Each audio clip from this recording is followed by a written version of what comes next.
Welcome to today's Lost Souls, where we bring you the most impactful and unforgettable stories from around the world. Today, we remember the lives of remarkable individuals whose legacies continue to inspire and resonate. From iconic musicians to trailblazing activists, join us as we celebrate their extraordinary contributions and bid farewell to those who have left an indelible mark on our lives.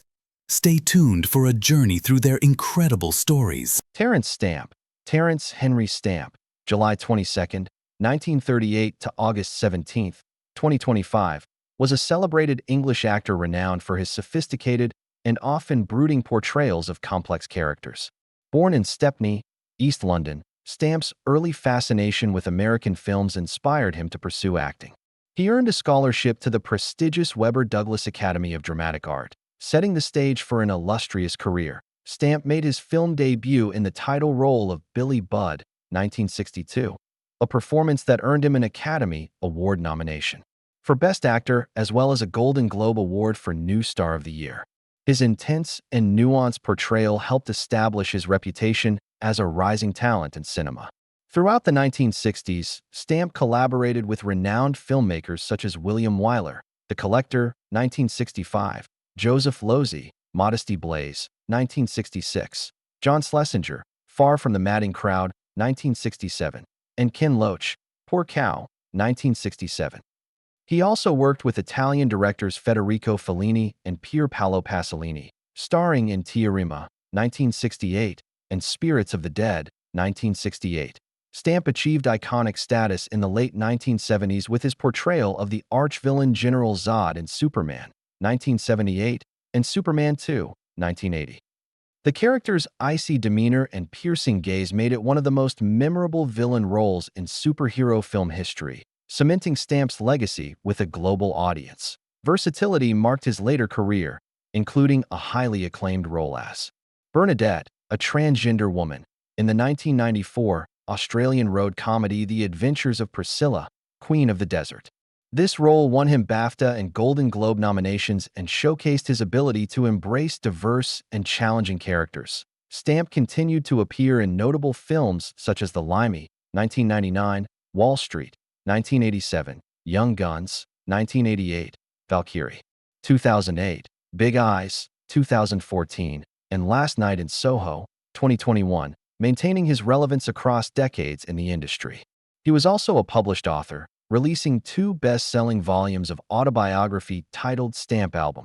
Terence Stamp passed away on August 17, 2025, at the age of 87.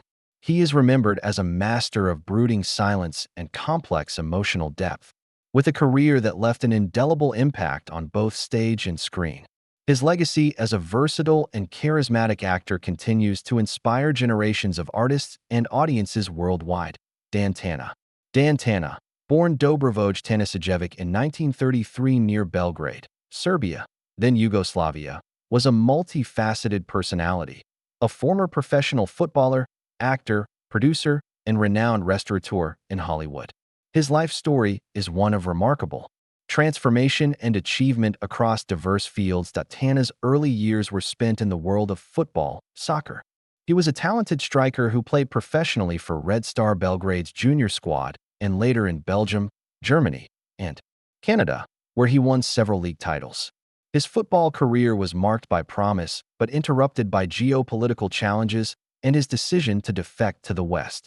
Settling ultimately in the United States, he played for the Californian League team, Yugoslavian American, and briefly worked in a tuna cannery while finding his footing in a new country. Alongside playing football, Tana pursued acting to improve his English accent, studying under Jeff Corey along with contemporaries like Natalie Wood and Angie Dickinson. He appeared in a number of films and television shows starting in the late 1950s, including The Enemy Below, 1957, The Untouchables, and Peter Gunn. His roles ranged from minor parts as German soldiers to more substantial appearances. He also became involved in film production later in his career, with producer credits on Twilight Time and Postman Tretman. However, Tana is perhaps most celebrated for his impact on the hospitality world in Los Angeles. By the early 1960s, he was working as a maitre d' at prestigious restaurants like La Scala and Villa Capri, places favored by Hollywood's elite. His experiences in these iconic venues inspired him to open his own establishment, Tana's, in West Hollywood in 1964. The restaurant quickly became a landmark of Hollywood dining, known for its welcoming atmosphere, Italian cuisine, and celebrity clientele. Tana's helped define Hollywood's social scene for decades, attracting stars such as Marilyn Monroe, Frank Sinatra, James Dean, and Sammy Davis Jr. Beyond managing the restaurant, Tana was instrumental in the early development of professional soccer in the United States as the general manager of the LA Toros and a founder of the first pro soccer league in the country. Tana passed away on August 16, 2025, in Belgrade, Serbia. He left behind a legacy not only as a versatile actor and producer, but also as a beloved cultural figure in Hollywood and a pioneer of the sport he loved. Tana, born Dobrovolj Tanasijevic in 1933 near Belgrade, Serbia, then Yugoslavia, was a multifaceted personality, a former professional footballer, actor, producer, and renowned restaurateur in Hollywood. His life story is one of remarkable transformation and achievement across diverse fields. Tana's early years were spent in the world of football, soccer. He was a talented striker who played professionally for Red Star Belgrade's junior squad, and later in Belgium, Germany, and Canada, where he won several league titles. His football career was marked by promise but interrupted by geopolitical challenges and his decision to defect to the West. Settling ultimately in the United States, he played for the Californian League team, Yugoslavian American, and briefly worked in a tuna cannery while finding his footing in a new country. Alongside playing football, Tana pursued acting to improve his English accent, studying under Jeff Corey along with contemporaries like Natalie Wood and Angie Dickinson. He appeared in a number of films and television shows starting in the late 1950s, including The Enemy Below, 1957, The Untouchables, and Peter Gunn. His roles ranged from minor parts as German soldiers to more substantial appearances. He also became involved in film production later in his career, with producer credits on Twilight Time and Postman Tretman. However, Tana is perhaps most celebrated for his impact on the hospitality world in Los Angeles. By the early 1960s, he was working as a maitre d' at prestigious restaurants like La Scala and Villa Capri, places favored by Hollywood's elite.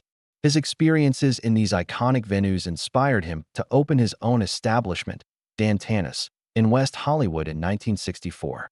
The restaurant quickly became a landmark of Hollywood dining, known for its welcoming atmosphere, Italian cuisine, and celebrity clientele. Tana's helped define Hollywood's social scene for decades, attracting stars such as Marilyn Monroe, Frank Sinatra, James Dean, and Sammy Davis Jr. Beyond managing the restaurant, Tana was instrumental in the early development of professional soccer in the United States as the general manager of the LA Toros and a founder of the first pro soccer league in the country. Tana passed away on August 16, 2025, in Belgrade, Serbia. He left behind a legacy not only as a versatile actor and producer, but also as a beloved cultural figure in Hollywood and a pioneer of the sport he loved. Tristan Rogers, June 3, 1946 to August 15, 2025, was a celebrated Australian actor best known for his iconic role as Robert Scorpio on the long-running ABC soap opera General Hospital.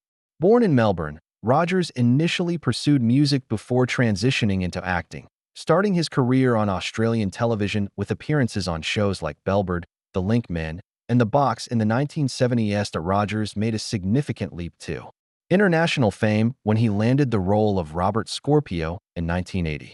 As Scorpio, a suave and heroic secret agent with the fictional World Security Bureau, Rogers became a fan favorite and a notable heartthrob during the soap opera's peak popularity in the 1980s. His character was central to some of the show's most memorable storylines, including the famous Ice Princess saga alongside the legendary characters Luke and Laura. Throughout his career on General Hospital, Rogers featured in over 1,400 episodes, earning praise for his charismatic presence and emotional depth. His portrayal helped define the show's adventurous and romantic essence. Scorpio's storylines included complex relationships and daring missions, which kept audiences captivated for decades. Besides General Hospital, Rogers had an extensive career in other television shows such as Walker, Texas Ranger, Babylon 5, and The Bold and the Beautiful. He also contributed voice work to animated series like The Rescuers Down Under and Batman Beyond. In 2019, he received a Daytime Emmy Award for Outstanding Supporting Actor in a digital drama series for his role in Studio City. Rogers was married twice and is survived by his wife Teresa Parkerson, his children, and grandchildren. He passed away in Palm Springs, California, at the age of 79 from lung cancer. Tristan Rogers' legacy is one of longevity and beloved performances in daytime television and beyond, remembered as a trailblazing actor who brought charm, intensity, and authenticity to his roles, particularly as the enduring Robert Scorpio. Nicolas Beaucaire. Nicolas Beaucaire, September 22, 1972 to August 13, 2025, was an acclaimed Swiss-French actor and voice artist known for his work across cinema, television, theater, and dubbing. Born and raised in La Chaux-de-Fonds, Switzerland, Beaucaire discovered his passion for the performing arts early, exploring theater and various forms of dance, including tap, classical, ballroom, and modern jazz. At age 20, Beaucaire moved to New York to join the renowned Broadway Dance Center, where he honed his skills in musical theater while performing with the Manhattan Tap Company under Heather Cornell's direction. In 1994, he relocated to Paris, entering the prestigious course Simon Acting School. Between 1998 and 1999, he further refined his craft at Studio Pygmalion. Beaucaire's career spanned stage performances, films, and television series. From 2012 to 2015, he portrayed Père Valery in the critically acclaimed series Ainsi soit Nils. He appeared in notable movies including Les Sauvages du Palais, 2012, Le Capital, 2012, Les Gamins, 2013, Samba, 2014, and Tu es si coin a fait bon Dieu, 2014. In 2016, he featured in the miniseries Tutankhamun and later took on the role of Cardinal Richelieu in the documentary series La Guerre des Trônes, La Véritable Histoire de l'Europe, 2019. Beaucaire was especially respected for his voice acting, lending his voice to numerous French versions of television series such as Bones, various films, and anime projects like Bleach and Pokémon. Tragically, Nicolas Beaucaire died on August 13, 2025, in France, after battling severe depression. His death was a significant loss to both French and international acting communities, where he was admired for his versatility, dedication to his craft, and his contributions to theater and screen. Chuck Girard. Chuck Girard, August 27, 1943 to August 11, 2025, was a pioneering American singer, songwriter, recording artist, and worship leader, widely regarded as one of the forefathers of contemporary Christian music, CCM. Born and raised in Los Angeles, California, Girard's career spanned several decades and transformed from a mainstream pop and surf rock artist into a leading figure in Christian music. Chuck's musical journey began in his teenage years when he formed the vocal group The Castells, which achieved national success with two top 20 hits, Sacred and So This Is Love. These early achievements showcased his smooth vocal style and songwriting prowess. Girard also gained recognition as the lead vocalist on the Hondel's biggest hit, Little Honda, produced by Brian Wilson of the Beach Boys, further cementing his place in the 1960s pop and surf rock scene. However, Girard's life took a profound turn in the late 1960s. Following a period marked by experimentation with LSD and involvement in the counterculture movement, Girard and his bandmates were invited to Calvary Chapel in Costa Mesa, California. Here, Girard embraced Christianity, which sparked a transformation in his music and message.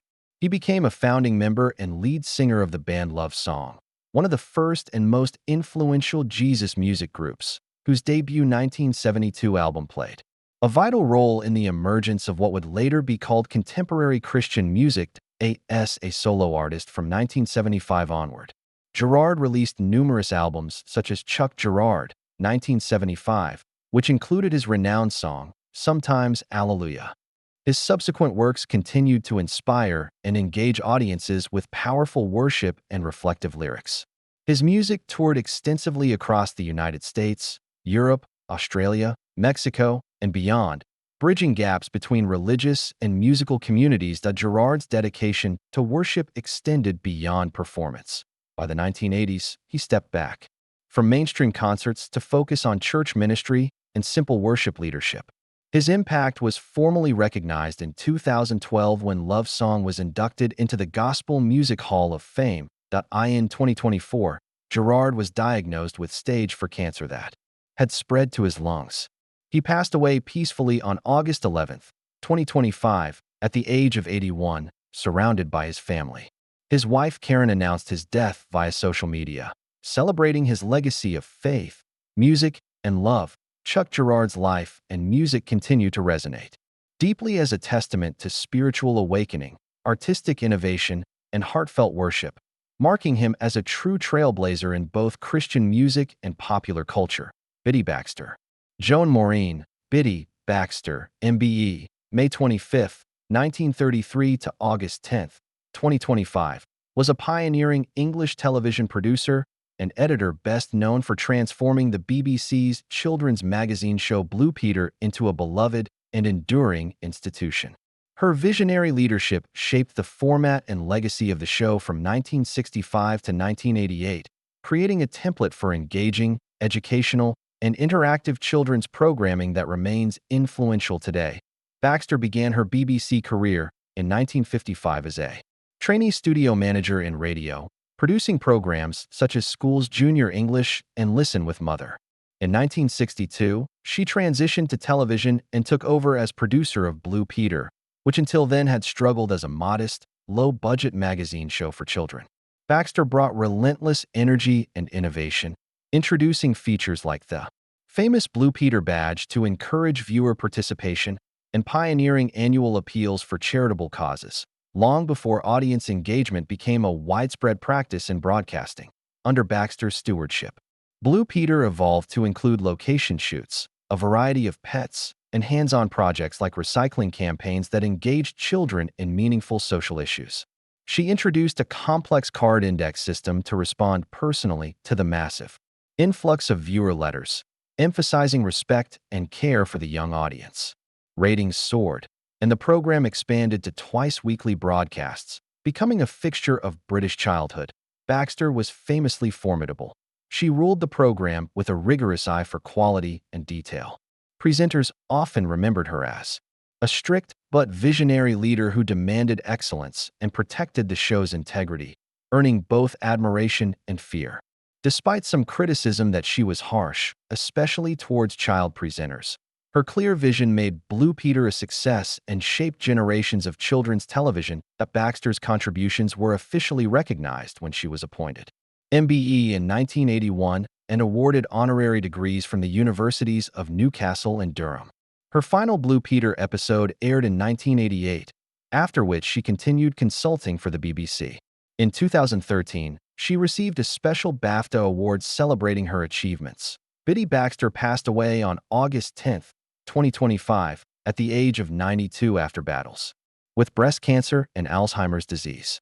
Her legacy endures as a trailblazer who elevated children's television to a respected art form, inspiring generations through creativity, education, and heartfelt connection. Robert De Niro, Robert Anthony De Niro Jr. was born on August 17, 1943 in the Greenwich Village neighborhood of Manhattan, New York City.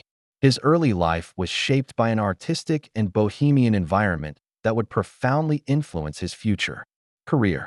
His father, Robert De Niro, Sr., was an abstract expressionist painter and sculptor who struggled with his sexual identity in an era when homosexuality was widely stigmatized. His mother, Virginia Admiral, was also a painter and poet who worked various jobs to support the family. The De Niro household was unconventional for its time. Both parents were deeply involved in New York's avant-garde art scene, surrounding young Robert with creativity and intellectual discourse from an early age. However, this artistic atmosphere came with its challenges. When Robert was just 2 years old, his parents separated due to his father's struggle with his homosexuality and the strain it placed on their marriage. His father moved to a small apartment nearby, but remained present in Robert's life. Though their relationship was complex and sometimes distant, growing up primarily with his mother in Little Italy, Robert was exposed to the rich Italian-American culture that would later become central to many of his most iconic roles. Virginia Admiral was a strong, independent woman who worked tirelessly to provide for her son, taking jobs ranging from typist to seamstress. She was also politically active and intellectually curious, traits she passed on to her son, the young. Dairo was a quiet, observant child who often felt like an outsider, a characteristic that would serve him well in his acting career. Robert's childhood was marked by economic uncertainty and emotional complexity. The family often struggled financially, moving from apartment to apartment within Greenwich Village in Little Italy. Despite these challenges, his mother ensured he was exposed to culture and education. She took him to museums, theaters, and art galleries, nurturing his appreciation for the arts. However, Robert was not particularly academic and often felt disconnected from traditional schooling. As a teenager, Dairo attended several schools, including the prestigious Little Red Schoolhouse, but he never quite fit into the conventional educational system. He was more interested in observing people and exploring the streets of New York than sitting in classrooms. His fascination with human behavior and his keen observational skills were already evident, though he hadn't yet discovered acting as an outlet for these interests. The relationship with his father remained complicated throughout his childhood.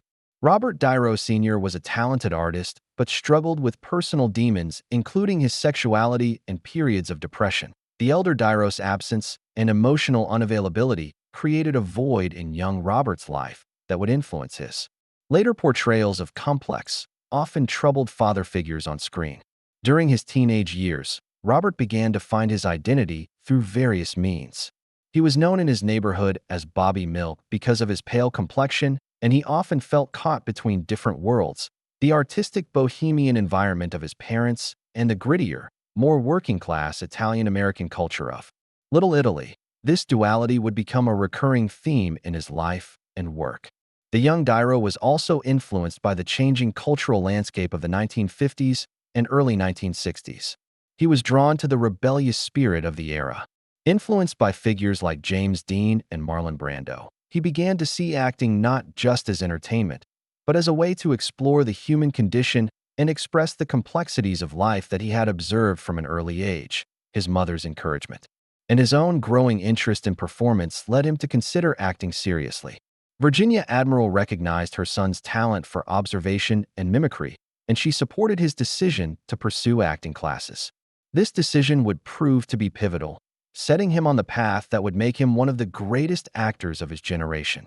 Robert Dairo's journey to becoming one of cinema's most revered actors began in the late 1960s when he started taking acting classes with Stella Adler and later with Lee Strasberg at the Actor Studio.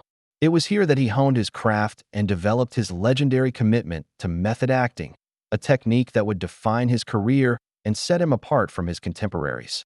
His first significant breakthrough came in 1973 with Martin Scorsese's Mean Streets, where he played Johnny Boy, a reckless and volatile small-time criminal.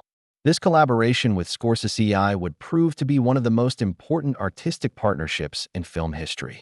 Dairo's portrayal was raw, authentic, and magnetic, immediately establishing him as a force to be reckoned with in Hollywood. The film showcased his ability to inhabit characters completely, bringing a naturalistic intensity that felt both dangerous and compelling. However, it was his role as the young Vito Corleone in Francis Ford Coppola's The Godfather Part II, 1974 that truly announced his arrival as a major talent. Remarkably, Dairo learned to speak Sicilian for the role and delivered much of his dialogue in Italian, creating a performance that was both a prequel to Marlon Brando's iconic portrayal and a standalone masterpiece.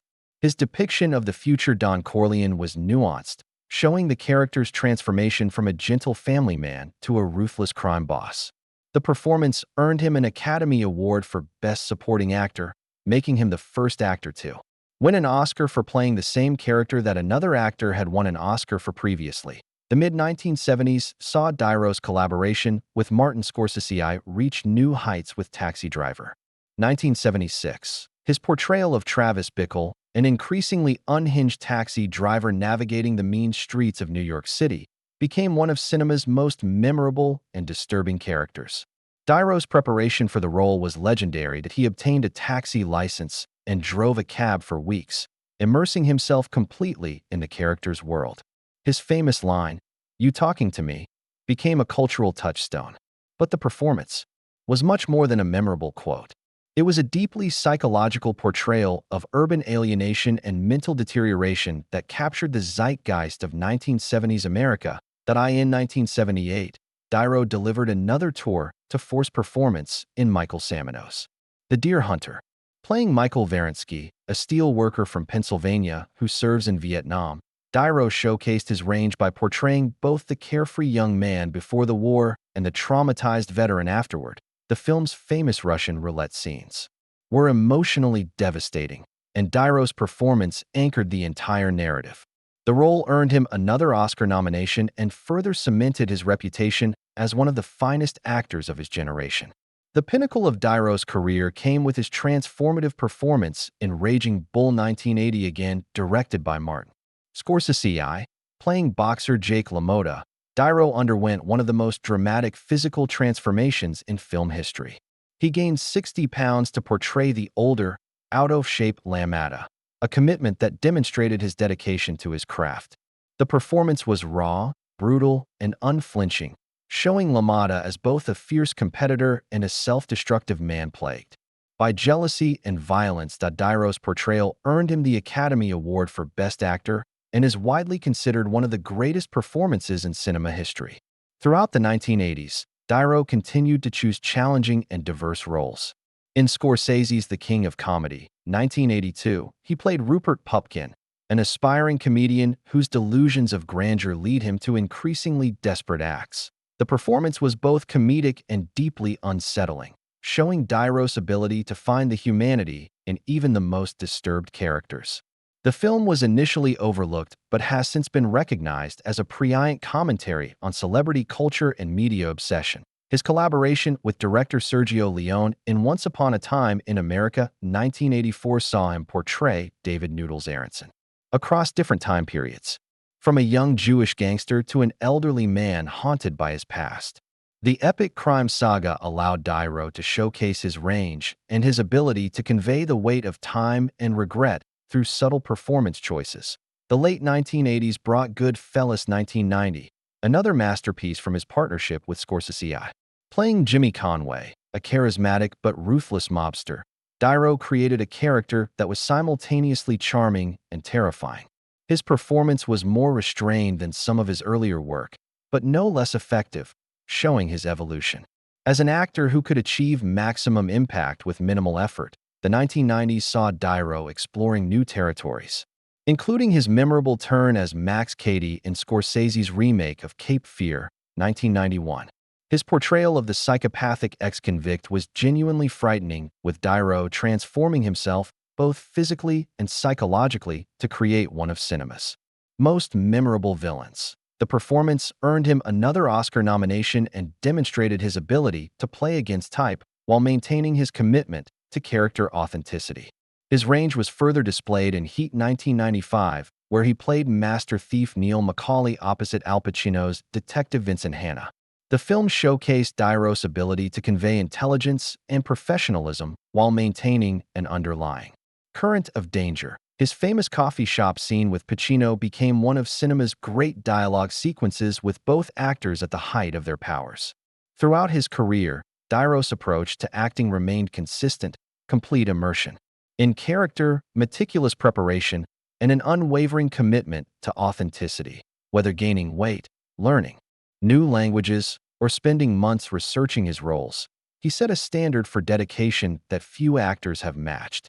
Robert Darrow's legendary commitment to his craft has often come at a significant physical cost, with his extreme transformations and method acting approach taking a toll on his health over the decades. His willingness to undergo dramatic physical changes for roles has been both celebrated and scrutinized, raising questions about the long-term effects of such dedication on an actor's well-being. The most famous example of Darrow's physical sacrifice for his art remains his transformation for Raging Bull. To portray the older, out-of-shape Jake LaMotta, Darrow gained approximately 60 pounds, bringing his weight to around 215 pounds from his normal 145 and 150 pounds. This dramatic weight gain was achieved through a carefully planned but extreme diet that included pasta, ice cream, and other high-calorie foods. The transformation was so complete that many people didn't recognize him when filming resumed after a 4-month break. However, this extreme weight fluctuation had lasting consequences on his metabolism and overall health.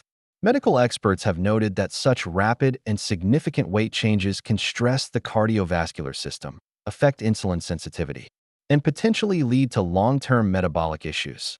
Dyro himself has acknowledged in interviews that the weight gain for Raging Bull was one of the most challenging aspects of his career, both physically and psychologically.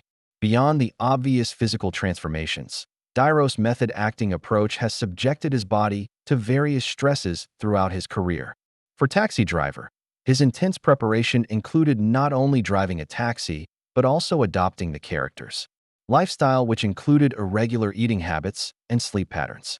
This type of deep character immersion, while producing remarkable performances, can have psychological and physiological effects that extend beyond the filming period. As Dyro entered his later years, the cumulative effect of decades of physical and emotional intensity began to show. Like many actors of his generation who relied heavily on method acting techniques, he has had to confront the reality that his body could no longer withstand the extreme demands he once placed upon it. This realization has influenced his choice of roles and his approach to preparation in more recent years. In 2003, Dyro faced a significant health scare when he was diagnosed with prostate cancer at the age of 60. He underwent successful surgery to remove the cancerous tissue. Prostate cancer is relatively common among men of his age group, affecting approximately 1 in 8 men during their lifetime. Dyro chose to keep his diagnosis and treatment relatively private, in keeping with his generally reserved approach to personal matters. The cancer diagnosis and treatment marked a turning point in Dyro's perspective on health and mortality. Friends and colleagues have noted that the experience made him more conscious of his physical well-being and more selective about the risks he was willing to take for his craft. The surgery was successful and he made a full recovery.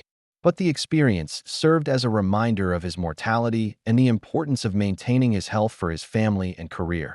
Throughout his career, Dyro has also dealt with the typical physical wear and tear that comes with decades of intensive filmmaking. The demanding schedules, extensive travel, and physical requirements of many of his roles have contributed to various minor injuries and chronic issues common among aging actors. He has experienced back problems, likely exacerbated by the physical demands of action sequences and the stress of carrying heavy films as a leading actor. The psychological toll of his method-acting approach has also been a concern throughout his career. The deep immersion into often troubled and violent characters has required Dyro to access dark emotional territories repeatedly. Mental health professionals have noted that such sustained exposure to traumatic character experiences can have lasting psychological effects even for trained professionals. While Dyro has never publicly discussed seeking therapy or counseling, the intensity of his performances suggests a significant emotional investment that likely required careful management. As he has aged, Dyro has become more conscious of maintaining his physical fitness and overall health. He has worked with trainers and nutritionists to stay in shape for roles while avoiding the extreme measures of his earlier career. This more balanced approach reflects both the wisdom that comes with age and the recognition that his body can no longer recover as quickly from extreme demands. The actor has also become more open about the importance of regular medical checkups and preventive care, particularly after his prostate cancer diagnosis. He has encouraged men of his age to be proactive about their health, though he has done so in his characteristically understated manner without seeking publicity for his advocacy. Despite these health challenges, Dyro has maintained an impressive level of professional activity well into his 70s. His ability to continue working at such a high level while managing health concerns demonstrates both his resilience and his commitment to his craft. However, his approach to role preparation has evolved to be more sustainable, focusing on psychological and intellectual preparation rather than extreme physical transformations. Throughout his life, Robert Dyro has experienced profound personal losses that have shaped his character and influenced his approach to both his craft and his relationships. These experiences with grief and loss have added depth to his understanding of human nature, often reflected in the emotional complexity he brings to his performances. The most significant early loss in Dairo's life was the complicated relationship and eventual death of his father, Robert Dairo, Sr. The elder Dairo struggled throughout his life with his identity as a gay man in an era of widespread homophobia, and this struggle created emotional distance between father and son. Robert Sr. was a talented abstract expressionist painter, but his career never achieved the commercial success or recognition that his artistic merit deserved, partly due to his personal struggles and the social constraints of his time. The relationship between Robert and his father remained strained and complex throughout the elder Dairo's life. While they maintained contact, there was an emotional barrier that prevented them from developing the close father-son relationship that both seemed to desire. Robert Sr.'s inability to fully express his authentic self created a ripple effect that impacted his relationship with his son, who grew up feeling somewhat abandoned and confused by his father's emotional unavailability. When Robert Dairo Sr. died in 1993 at the age of 71, it marked the end of a relationship filled with unresolved feelings and missed opportunities for connection. The actor was deeply affected by his father's death, not only because of the loss itself, but because of the conversations they never had and the understanding they never achieved. This loss prompted Dairo to reflect deeply on the nature of father-son relationships, themes that would appear in several of his subsequent film choices. In a poignant gesture that revealed the depth of his feelings about his father, Dairo later produced and narrated a documentary about his father's art titled Remembering the Artist Robert Dairo Sr. The 2014 film was both a tribute to his father's artistic legacy and an attempt to understand the man he never fully knew. The documentary revealed intimate details about their relationship and showed Dairo grappling with his father's legacy, both as an artist and as a parent. Another significant loss came with the death of his mother, Virginia Admiral, in 2000.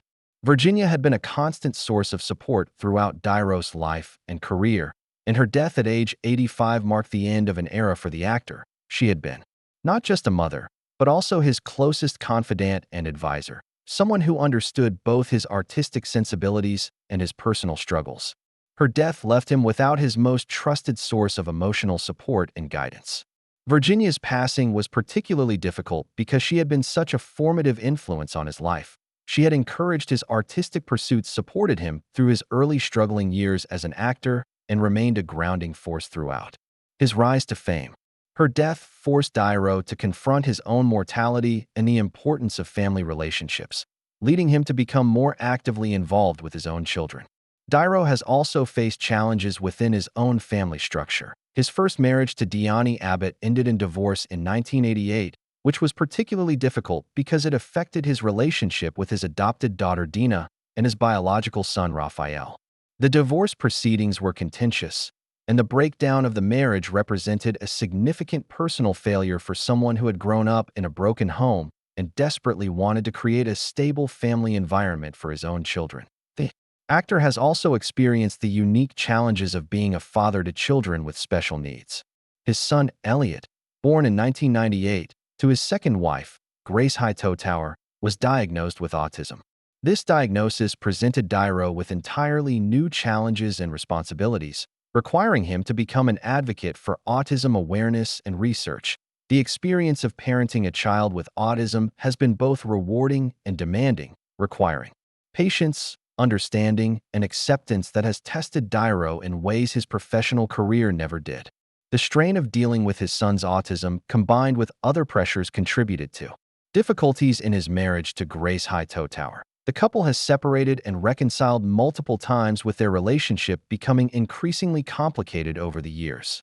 In 2018, they separated again, and their divorce proceedings have been lengthy and sometimes public, adding stress to an already challenging personal situation. Dairo has also experienced losses within his professional family. The death of director John Frankenheimer in 2002, with whom he had worked on several projects, was particularly difficult. Frankenheimer had been both a collaborator and a mentor, and his loss represented the end of an important creative relationship that had helped define some of Dairo's later career choices. More recently, Dairo has had to cope with the loss of several longtime friends and colleagues from the entertainment industry. The deaths of fellow actors and directors who had been part of his extended professional family have served as reminders of his own mortality and the finite nature of life and career. Perhaps one of the most profound losses has been watching the decline of some of his closest collaborators due to age and illness. Seeing longtime friends and creative partners struggle with health issues or lose their cognitive abilities has been particularly difficult for someone who has always valued loyalty and long-term relationships. These experiences with loss and grief have undoubtedly influenced Dairo's approach to his remaining relationships. He has become more protective of his privacy, more selective about his friendships, and more focused on spending quality time with his children and grandchildren. The losses have also made him more appreciative of the relationships that remain strong and meaningful in his life. At 81 years old, Robert Dairo continues to defy conventional expectations of retirement, maintaining an active and multifaceted career that spans acting, producing, business ventures, and social advocacy. His current phase of life represents a fascinating evolution from the intense method actor of his earlier decades to a more seasoned performer and entrepreneur who has learned to balance his professional ambitions with personal priorities and social responsibilities. In recent years, Dairo has embraced a more diverse range of roles that reflect both his accumulated wisdom and his willingness to explore new facets of his craft. Rather than seeking the physically and emotionally demanding roles that defined his earlier career, he has gravitated toward projects that allow him to showcase his experience and maturity. Films like The Intern 2015, where he played opposite Anne Hathaway, demonstrated his ability to bring depth and authenticity to more lighthearted material. While Joker 2019 showed that he could still deliver powerful dramatic performances when the material warranted it, his collaboration with Netflix has marked a significant chapter in his contemporary career. The Irishman 2019, directed by his longtime collaborator Martin Scorsese, represented both a return to familiar territory and a meditation on aging, regret, and mortality. The film, which used groundbreaking de-aging technology to show Dairo across different decades of his character's life, was both a technical marvel and a deeply personal project for the actor. Nearly 3.5 hours long, the film required a significant commitment from Dairo, but it also allowed him to work with old friends like Al Pacino and Joe Pesci in what many considered a masterpiece of their later careers. Beyond acting, Dairo has expanded his role as a producer and business entrepreneur. The Tribeca Film Festival, which he co-founded in 2002 following the September 11th attacks, has become one of the most important cultural events in New York City. The festival was created as a way to revitalize Lower Manhattan and celebrate the power of film to bring communities together. Under his guidance, Tribeca has grown from a local response to tragedy into an internationally recognized platform for filmmakers and a significant economic driver for New York City. His business ventures have extended well beyond entertainment. Dairo has investments in restaurants, hotels, and real estate, particularly in the Tribeca neighborhood that has become synonymous with his name. The Tribeca Grill, which he co-owns, has been a Manhattan institution for decades, reflecting his appreciation for good food and his desire to create gathering places for artists and community members. His involvement in the Greenwich Hotel demonstrates his commitment to his neighborhood and his understanding of hospitality as an extension of storytelling and human connection. Dairo's current life is also significantly shaped by his role as a father to 6 children, ranging from adults to young teenagers. His youngest daughter, Helen Grace, was born in 2011 when he was 68, making him one of Hollywood's older fathers. This late-in-life parenthood has given him a unique perspective on child rearing and has influenced his choices about work-life balance. He has spoken about how being a father to young children at his age has kept him energized and connected to contemporary culture in ways that might not have been possible otherwise. His ongoing advocacy for autism awareness stemming from his son Elliot's diagnosis has become an increasingly important part of his public persona. While he has generally maintained his privacy regarding family matters, he has used his platform to support autism research and to challenge misconceptions about the condition. This advocacy work represents a more personal and vulnerable side of Dairo that the public rarely sees, showing his evolution from a purely artistic figure to someone willing to engage with social issues that affect his family directly.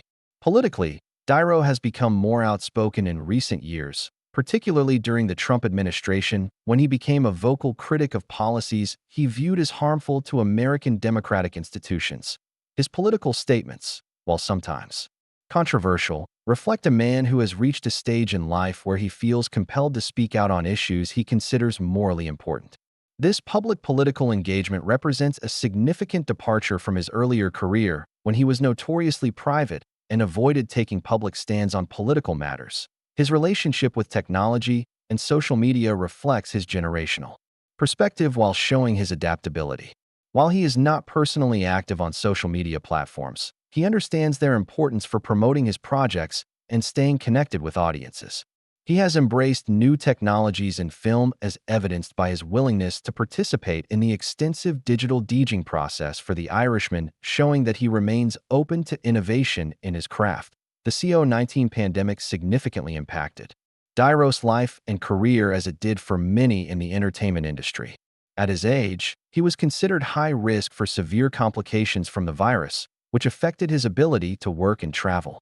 The pandemic also impacted his business ventures, particularly his restaurants and the Tribeca Film Festival, requiring adaptations and new approaches to events and hospitality. However, he used this period to focus on family time and to reflect on his priorities, emerging with a renewed appreciation for health, family, and meaningful work. Currently, Girard maintains a carefully balanced schedule that allows him to continue working while prioritizing his health and family responsibilities. He has become more selective about projects, choosing roles and productions that offer either significant artistic merit or personal satisfaction.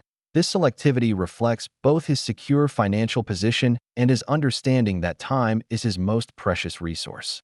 His current residence in New York City keeps him connected to the cultural and artistic community that has been central to his identity throughout his life. He remains a fixture in Manhattan's cultural scene, supporting local theaters, restaurants, and community initiatives. His presence in New York also allows him to maintain the close relationships with longtime friends and collaborators that have been crucial to his personal and professional stability. Looking toward the future, Girard appears focused on projects that have personal meaning and legacy value. He has expressed interest in continuing to work with emerging filmmakers through Tribeca, in supporting causes related to autism awareness and research, and in spending quality time with his children and grandchildren. His approach to this stage of life suggests someone who has achieved professional fulfillment and is now focused on contribution, family, and the preservation of artistic and cultural values. At 81, Robert Girard represents a rare figure in Hollywood, an actor who has successfully navigated multiple decades of career evolution while maintaining artistic integrity and personal authenticity. His current life reflects the wisdom gained through triumph and tragedy, success and struggle, showing that even legendary figures must continually adapt and grow throughout their lives.